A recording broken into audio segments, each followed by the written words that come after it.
melalui Menteri UMKM, yaitu pemberian pembebasan hapusan piutang sejumlah tahap awal ini 67.000. Pokoknya gini, tidak ada satupun orang miskin di Republik ini yang tidak mendapatkan bantuan. Atau yang belum mendapatkan bantuan, silahkan disanggah. Silakan diusulkan. Kemudian akan dibuat program khusus pinjaman. Itu kita berikan pinjaman dengan bunga yang sangat rendah. Gus ya, tadi kan soal makan bergizi gratis atau seperti apa yang di highlight gitu dalam rapat tadi, Gus?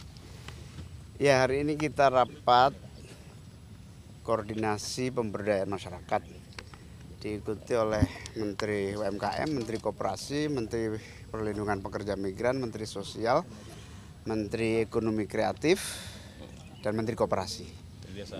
Kemudian Menteri Desa. Berbagai agenda pemberdayaan dimulai dari keinginan agar graduasi masyarakat miskin, mulai dari miskin ekstrim, miskin menjadi berdaya mandiri. Dari sana ada banyak isu-isu yang harus ditangani cepat. Salah satunya data tunggal agar tepat sasaran. Yang kedua, meningkatkan kapasitas usaha kecil menengah dan koperasi dengan memberi kapasitas kemampuan, kemudian bahan baku, holding antar UMKM akan kita lakukan agar usaha besar bersinergi kolaborasi dengan UMKM. Lalu kita juga akan melakukan atas perintah Pak Presiden meningkatkan kapasitas dan kemampuan para pekerja migran yang ke luar negeri. Insya Allah akan dibangun paling tidak 100 balai latihan kerja baru untuk pemberangkatan persiapan jabatan tertentu kualitas standar skill dan vokasi yang disiapkan khusus melalui 100 balai latihan kerja baru. Yang kedua, dalam meningkatkan aksesibilitas untuk pendanaan, pinjaman sekaligus kemudahan finansial para UMKM, kemudian pekerja migran, koperasi, akan ada ekonomi kreatif, akan ada beberapa penanganan membuat semacam simpan pinjam atau kredit murah yang diberikan oleh negara pemerintah, baik melalui dana pinjaman bergulir yang ada di Kementerian Koperasi akan ditambah jumlahnya. Kemudian akan dibuat program khusus pinjaman untuk pekerja ke luar negeri.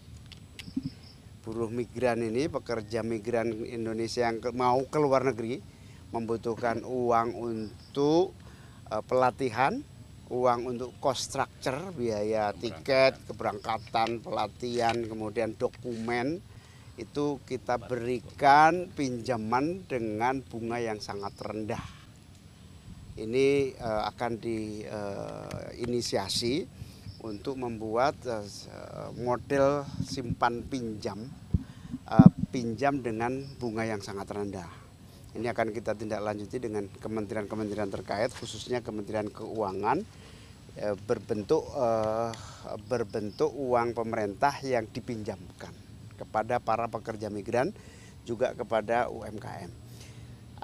Contoh sukses PNM akan kita duplikasi gitu ya, menjadi PNM itu penanaman modal madani yang bergerak di bidang simpan pinjam ibu-ibu pelaku bisnis. Nah, ini akan diduplikasi untuk pekerja migran, duplikasi untuk UMKM, duplikasi untuk koperasi. Berikutnya optimalisasi bantuan sosial melalui Kementerian Sosial juga dilakukan berbagai pembenahan, termasuk kepada para kaum miskin yang layak mendapatkan bantuan boleh diusulkan dan boleh disanggah, yang sudah tidak miskin tapi masih mendapatkan bantuan boleh disanggah melalui Kementerian Sosial. Atau yang belum mendapatkan bantuan silahkan disanggah, silahkan diusulkan. Pokoknya gini, tidak ada satupun orang miskin di Republik ini yang tidak mendapatkan bantuan. Itu yang paling akan kita lakukan dalam waktu cepat. Kita juga akan membuat acara bersama Bapak Presiden melalui Menteri UMKM, yaitu pembebasan utang, penghapusan piutang sejumlah tahap awal ini 67.000 penghapusan piutang yang akan dilaksanakan langsung oleh Presiden dalam waktu dekat. Saya kira itu poin-poin hasilnya. Intinya pemberdayaan masyarakat itu akan ambil langkah-langkah, termasuk Pak Presiden juga ingin membuat sekolah khusus untuk anak-anak yang tidak mampu tapi masih di bawah naungan orang tua, dibina langsung khusus dalam sekolah rakyat. Pak, tadi yang simpan pinjam itu nanti bentuknya koperasi atau seperti apa Pak? Kan selama ini juga udah ada KUR ya Pak dari BUMN? Ya, karena KUR, PNM, kemudian lembaga bergulir ada, tambah lagi, kita tambah. Tapi itu semakin banyak, intinya gini, punya pemerintah. Intinya kita ingin menambah akses permodalan dengan bunga rendah. Persiapannya berapa banyak Pak? Berapa triliun mungkin Pak untuk? Ya bisa 20 triliunan total ini.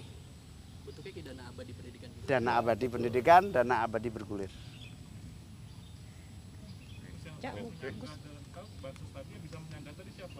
Tetangga kalau ada tahu orang sudah mampu tapi masih dapat, silahkan menyanggah. Melihat tetangga ini udah kaya kok masih dapat, mereka silahkan. Ada aplikasi khusus dari Kemensos online. Cek bansos. Cek bansos. Aplikasinya cek bansos, di situ ada usul sanggah. Jadi boleh usul, boleh sanggah dengan bukti-bukti yang cukup tentunya ya. Nanti ada poin-poinnya yang usul saya belum dapat. Ya. Usul ini kok sudah kaya tapi kok masih dapat. Nah, buktinya ada. Itu apa aplikasinya namanya? Cek bansos. Cek bansos. Yang belum menyangka siapa Gus? Ya tetangga yang usul. Atau perangkat Masyarakat.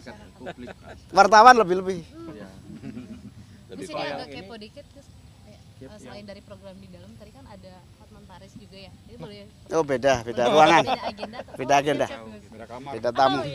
Beda pemberdayaan. Mungkin dilibatkan atau apa perannya begitu Gus. Oh enggak ada. Oke. Beda tamu. Kalau untuk yang sekolah Oke, ya. tadi itu di setiap daerah nanti dibangun. Belum, baru uji coba 3 titik dulu. Di mana itu? Jabodetabek. itu di bawah Disdikbud atau gimana? Kemensos Itu yang nanti yang sekolah di situ yang diutamakan yang seperti yang tidak mampu. Yang ekstrim. Miskin ekstrim. Sebetulnya diutamakan boardingnya ya yang paling penting itu. Sehingga gizinya tertangani. dan itu bebas biaya. Iya kita uji coba.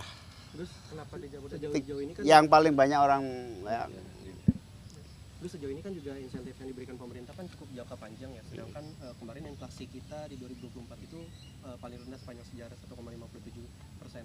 Kalau dari pemerintah insentif yang untuk jangka cepatnya nih untuk menyelesaikannya ada nggak Gus?